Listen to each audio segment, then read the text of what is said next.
السلام عليكم إخوتي. اليوم جبت لكم موضوع مؤلم بزاف. حادث مأساوي وقع في الحراش وخلى العاصمة الجزائرية تعيش صدمة كبيرة. حادث حافلة تسبب في قتلى وجرحى، والناس كامل راهي تقول حرام. ناس خارجة على خاطر تخدم وتعيش، تلقى روحها ضحية في لحظة. أرواح بريئة راحت، وتركت عائلات محطمة تبكي وتتحسر.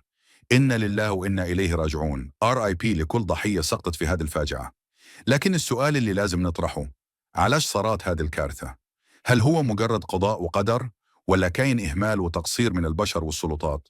شهود قالوا إن السائق كان يجري بزاف، الحافلة قديمة وماشي في حالة ميكانيكية مليحة، والطريق مزدحمة وما فيهاش تنظيم، والنتيجة كانت مأساة.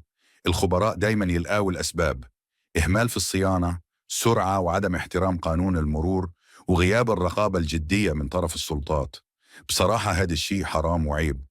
كاين ناس ما عندهاش مسؤولية وأرواح راحت ضحية.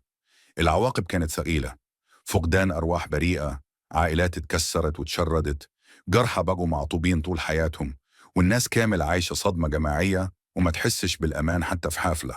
والحلول واضحة: لازم مراقبة تقنية صارمة لكل حافلة، لازم تدريب ورقابة على السائقين باش يحسوا بالمسؤولية، لازم تحسين الطرق وتنظيم المرور، والإعلام لازم يكون عنده دور في التوعية والوقاية مش في البكاء واستغلال المآسي.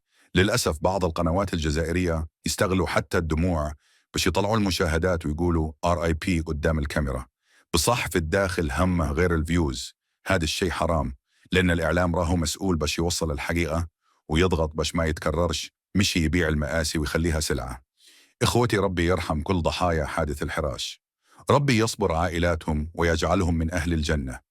إنا لله وإنا إليه راجعون. RIP لكل نفس بريئة راحت بلا ذنب.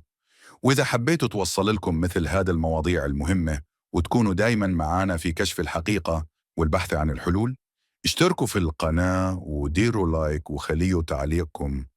روح واحدة بريئة تضيع بلا سبب كافية باش نفهموا إنه لازم نغيره، وما نرضاوش يبقى الدم سلعة والكارثة مجرد خبر عاجل.